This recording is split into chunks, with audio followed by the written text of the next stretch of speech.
Hello guys, what's up?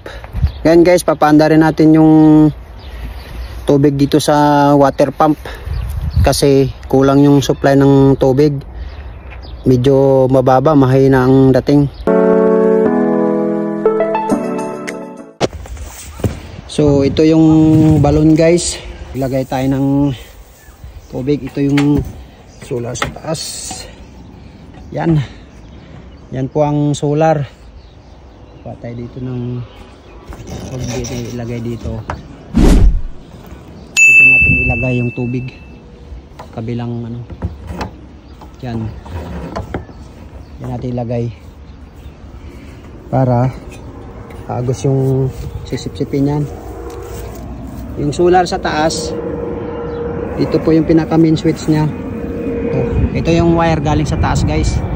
Yan, tapos direkta dito mayroong ano dito, yung parang converter. Papasok ng ano yung kuryente, tapos lalabas dito yun ko tong switch. Yan.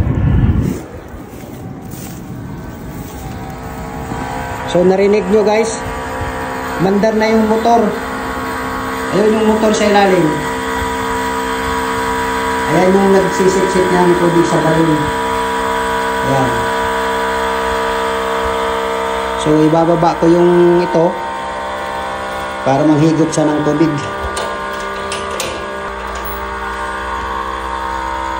Yan, ibababa ko na. Yun, nawala na yung ingay.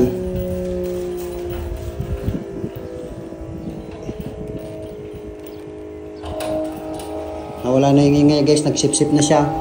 Ayan. Ito yung hose. Galing sa baba, paakyat. Ito doon. Tingnan nyo guys, may tubig na yon. Umigop na siya.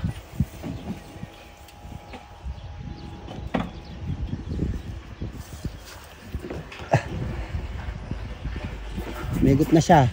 Oh, di ba? Oh, lakas. Solar lang niya nagpapaandar. Ito lang oh. Ito lang yung nagpapaandar niya. Galing no? Kahit doon sa ano sa kapitbahay guys. Ayan, may solar din sila oh. Ayan oh. Puro solar sila. Ayan. Yan ang kapitbahay namin dito. Maisan kasi yung tanim nila. Maisan, yun ang lawak ng maisan. Kaya magpatubig sila, solar lang din. Saka pa yung kuryente nila dyan, solar lang. Ganun dito guys sa Espanya.